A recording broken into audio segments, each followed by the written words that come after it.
And with that, welcome into episode 270 of the Leaning into Leadership podcast.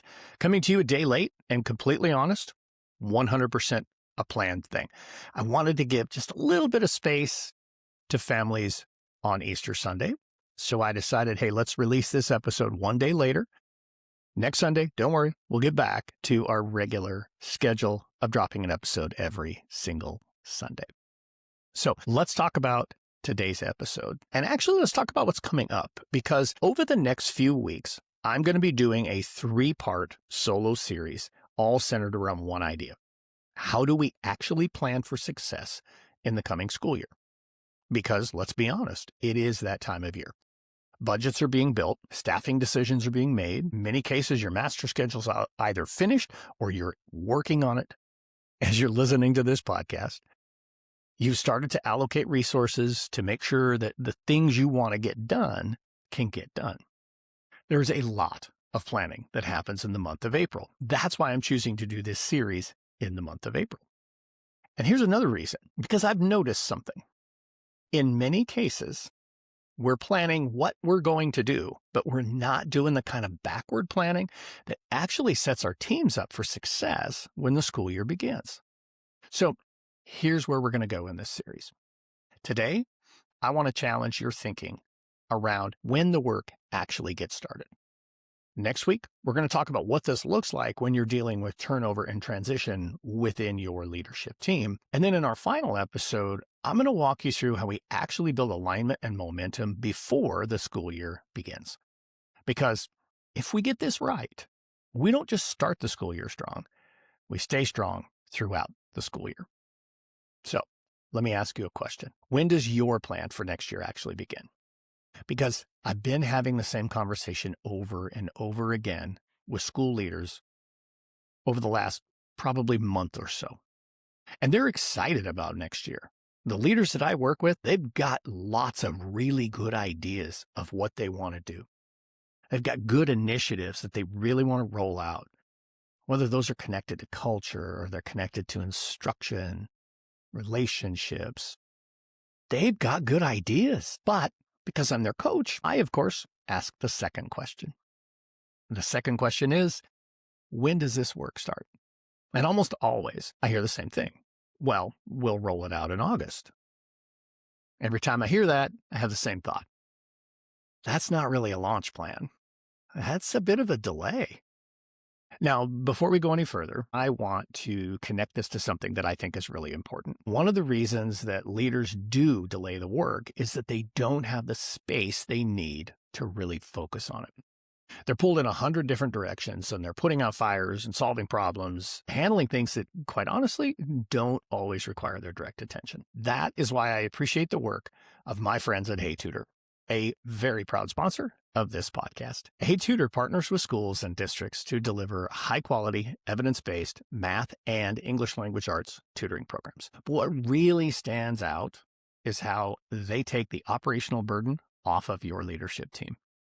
You see, Hey Tutor handles the recruiting, the training, the scheduling, the program management, all while giving you clear data on student progress through an easy-to-use dashboard. Here's why that matters in today's context. When leaders have the right partners handling the right work, it creates space. It creates space to think, space to plan, space to actually lead. If your team is trying to build something meaningful for next year as it relates to tutoring in math and English language arts, but they keep getting pulled into the weeds, I would encourage you to check out my friends at heytutor.com. Now go down in the show notes. There is a very special link that will take you to Hey Tutor and let them know that you heard about them here on the Leaning into Leadership podcast. All right, let's dive into this conversation now, folks. I've seen the pattern far too many times to ignore it. And the pattern looks like this. Leaders are excited about next year. They've got this clear vision of where they want to go. They're thinking about culture. They're thinking about instruction. They're thinking about new initiatives. But everything seems to start in August. On the surface, that feels normal, right? Because that's when the school year starts, right? That's when everybody comes back. That's when we kick things off. I mean, that's traditionally how it's been done. But here's the problem. August is not the starting line. August is the reveal. And what gets revealed in August is whether or not you've done the work leading up to that point. August doesn't create clarity. It exposes it. If your team isn't aligned, you're going to feel it immediately. If your message isn't clear, it's going to get lost quickly. If your priorities aren't defined, everything is going to feel important and nothing is going to get done well. And before you know it, you'll be right back in the cycle of chaos. You'll be reacting, managing, and just trying to catch up.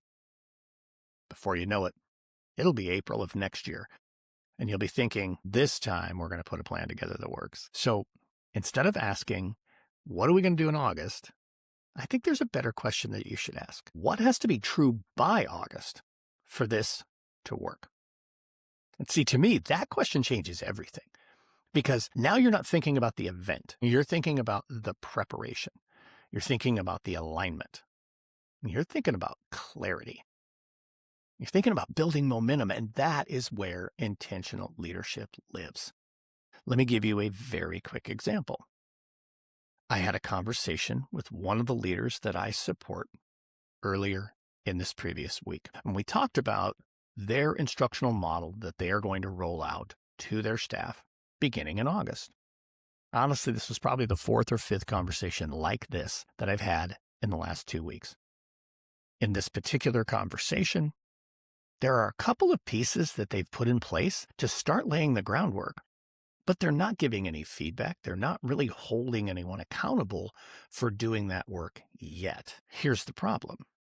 By not setting that expectation now, when you still have a couple of months left, when you get to this other rollout in August, they'll wonder, are you really going to hold us to this? Because you rolled something else out in December and we really didn't do anything to grow in that area. We've got to make sure that our plan doesn't just start in August. We also want to make sure we don't give away the time we still have left.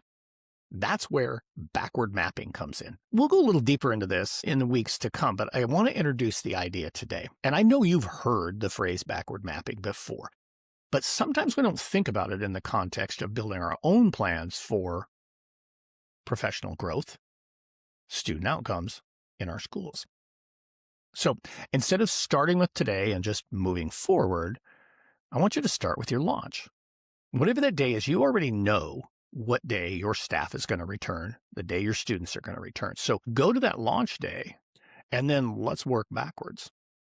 I want you to define what success looks like when you roll this out, and then work backward from there to where you are right now. You see, this gives you an opportunity to identify what needs to be true. Who needs to be aligned? What conversations need to happen? And what communication needs to be layered over time? And you start building that now, not in August, now.